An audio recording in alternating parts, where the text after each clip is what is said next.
আসসালামু আলাইকুম রহমতুল্লাহি ওবরকাতুহু। সম্মানিত দর্শক, ডক্টর মোহাম্মদ ইউনূসের সরকারের ভবিষ্যৎ কি? তার কার্যকাল আর কতদিন অব্যাহত থাকবে? তিনি কি আজীবন থাকবেন? ৫ বছর থাকবেন? নাকি অতি দ্রুত একটি নির্বাচন দিয়ে চলে যাবেন? নাকি নির্বাচন দেওয়ার মতো পরিবেশ হয়তো তিনি পাবেন না। তিনি মনের দুঃখে পদত্যাগ করবেন, মনের দুঃখে চলে যাবেন, অথবা এনিথিং অড, অপ্রত্যাশিত বা অনভিপ্রেত অনেক ঘটনা ঘটতে পারে এবং সেরকম একটা পরিবেশ পরিস্থিতির দিকে দেশ যাচ্ছে কিনা এই বিষয়গুলো নিয়ে আলোচনা করব। আমাদের দেশের মানুষের যে স্বাভাবিক চরিত্র, আমরা সবসময় শক্তের ভক্ত, নরমের জম। আমাদের দেশের বেশিরভাগ মানুষ পাওয়ার পলিটিক্স করতে ভালোবাসেন। ক্ষমতার মসনদে যদি ১ মাসের একটি অবোধ শিশুকে বসিয়ে দেওয়া হয়, তবু আমাদের দেশের জনগণ সেই শিশুকে সেলুট করবে, সম্মান করবে। তো তারই ধারাবাহিকতায় ডক্টর মোহাম্মদ ইউনূস যখন ক্ষমতায় বসলেন, তখন তো আমাদের এই যে এজাহারে তাজাল্লুল, কারো কাছে নত হওয়ার, অবনত হওয়ার এবং নিজেকে ছোট ভাববার কিংবা ছোট করার যে প্রবৃত্তি রয়েছে, আবার কন্ট্রাস্ট মানে ঠিক উল্টো দিকে যেটা রয়েছে, সেটি হলো অল অন এ সাডেন কোনো রকম কারণ ছাড়াই নিজেকে খুব বড় ভাবা, নিজেকে সব কিছুর ঊর্ধ্বে ভাবা এবং আমি সব কিছু পারি, আমার কাছে অলৌকিক ক্ষমতা রয়েছে, দেবত্ব রয়েছে, এরকম হঠাৎ করে কিছু মানুষের লম্ফ এবং ঝম্প আমাদের এই দেশে শুরু হয়ে যায়। তো এই যে শেখ হাসিনার পতনের পর একটি অদ্ভুত এবং একটি নতুন পরিবেশ পরিস্থিতি আমাদের রাজনীতি, আমাদের অর্থনীতি, আমাদের জীবন, আমাদের জীবিকা, আমাদের সমাজ ব্যবস্থা সব জায়গাতে রীতিমতো ছায়া ফেলেছে। ছায়া বললেও ভুল হবে, অপছায়া ফেলেছে। ফলে সব কিছু টালমাটাল, কোনো কিছুরই ধারাবাহিকতা কিন্তু এই সময়টিতে নেই। ফলে কি হলো, রাতারাতি ডক্টর মোহাম্মদ ইউনূসের একটি সমর্থক গোষ্ঠী দাঁড়িয়ে গেল এবং একেবারে অপ্রত্যাশিত সমর্থক গোষ্ঠী। আমাদের দেশের যে সকল ইসলামী বক্তা, যে সকল ইসলামিক নেতা, তাদের একটা বিরাট অংশ ডক্টর মোহাম্মদ ইউনূসকে ঘৃণা করতেন। বিরাট অংশ বলে ভুল হবে, বলতে গেলে সবাই। তাকে তারা সুদখোর বলে গালিগালাজ করতেন এবং এই গালিগালাজ করে তারা শান্তি পেতেন। আর আরেকটি অংশ ছিল এই আলেমুল আমাদের মধ্যেই, যারা শেখ হাসিনাপন্থী, তারা গত ১৫ বছর ধরে এই মানুষটিকে পৃথিবীর সবচেয়ে একটা নিকৃষ্ট প্রাণী রূপে প্রমাণ করার জন্য যত রকম বিশ্রী এবং কুশ্রী গালাগাল দেওয়ার দরকার তারা সবই দিয়েছেন।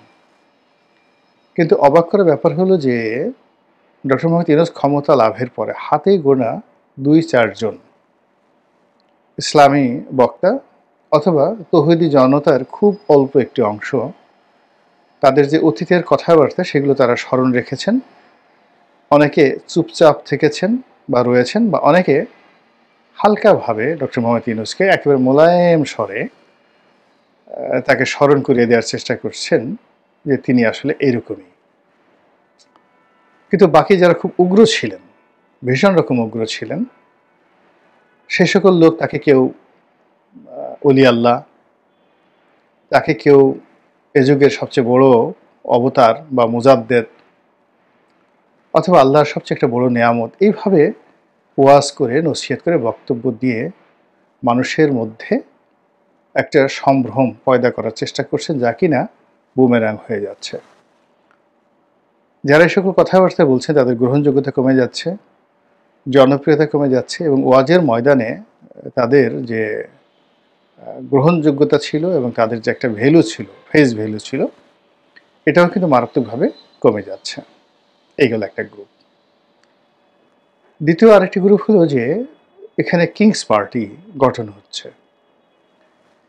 পাকিস্তান জমানাতে আইয়ুব খানের আমলে যেভাবে বাংলাদেশে একটার পর একটা শিল্প কলকারখানা গঠিত হতো, বলতে গেলে প্রতিদিন 2টো করে ভারী শিল্প, 10 বছরে প্রতিদিন দুটো করে ভারী শিল্প এই পূর্ব বাংলায় 1958 থেকে 68 পর্যন্ত এই 10 বছরে এই প্রতিদিন দুটো করে গড়ে ভারী শিল্প স্থাপিত হতো বলে বিভিন্ন লোক বলার চেষ্টা করেছেন। অর্থাৎ তখন শিল্প কলকারখানা ব্যবসা বাণিজ্য উন্নয়নের রীতিমতো জোয়ার বয়ে গিয়েছিল এবং 1968 সনে তিনি উন্নয়ন দশক পালন করেছিলেন তার ক্ষমতার সেই 10 বছর পূর্তি উপলক্ষে। তো এখন সেই উন্নয়ন দশকের মতো করে এই জামানাতে কিংস পার্টি গঠন হচ্ছে প্রায় প্রতিদিনই, এবং অদ্ভুত অদ্ভুত সব মানুষ, অদ্ভুত অদ্ভুত সব নাম, অদ্ভুত তাদের কথাবার্তা এবং অদ্ভুত তাদের পোশাক এবং পরিচ্ছদ। এই মানুষের সঙ্গে ডক্টর মোহাম্মদ ইউনূসের কোনো যোগাযোগ আছে বা তার সরকারের বা গোয়েন্দা সংস্থার কোনো যোগাযোগ আছে, এই কথা ভাবতেই গা কেমন যেন একটা শিরশির শিরশির করে ওঠে।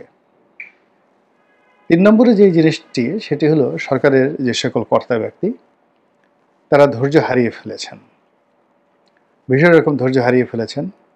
তাদের মুখ গম্ভীর হয়ে গেছে, গায়ের চামড়া অনেকের কালো হয়ে গেছে এবং তাদের কথাবার্তা এলোমেলো হয়ে গেছে। তো এরকম একটা পরিস্থিতি যখন তৈরি হচ্ছে, সেই পরিস্থিতিতে এই সরকারের 5 বছর কন্টিনিউ করা কিংবা এই সরকারের আজীবন ক্ষমতায় থাকা কিংবা কিছু না হোক 2 বছর 3 বছর থেকে একটা নির্বাচন দেওয়া, এটা বলতে গেলে দুরূহ একটা বিষয় হয়ে দাঁড়িয়েছে। এগুলো সব ভাবের কথা। আপনি যদি ভাবের কথা বাদ দিয়ে একেবারে রূঢ় বাস্তবতায় আসেন, সেই রূঢ় বাস্তবতা হলো যে আপনাকে আপনার লিমিট জানতে হবে এবং বুঝতে হবে। ব্যক্তি জীবনে এবং রাজনীতিতে যখন কেউ লিমিট ক্রস করে তখন আর সে সেখানে থাকতে পারে না। অবস্থা দৃষ্টি মনে হচ্ছে যে সরকার এবং ডক্টর মোহাম্মদ ইউনূস বেসিক্যালি নিজেকে এখন একটি আনলিমিটেড কোম্পানি বানিয়ে ফেলেছেন। তার মনে হচ্ছে তিনি অনেক সুন্দর কথা বলতে পারেন, তার মনে হচ্ছে তিনি মহাকাশ পাড়ি দিতে পারেন, তার মনে হচ্ছে তিনি আরো অনেক কিছু করতে পারেন। এর ফলে কি হচ্ছে, তিনি যে জিনিসটি জানেন না, যে জিনিসটি বোঝেন না এবং যেটা তার কর্তব্য এবং ধর্তব্যের মধ্যে পড়ে না, এই বিষয়গুলোর সঙ্গে তিনি জড়িয়ে গেছেন এবং তার কাছে মনে হচ্ছে যে এই কাজগুলো করলে দেশে হয়তো ভালো হবে, তিনি অমরত্ব লাভ করবেন, আর তার চোখে উন্নত বিশ্বের যে যাকে বলা হয় ঝকঝকে তকতকে রাস্তাঘাট, পরিপাটি বিমানবন্দর,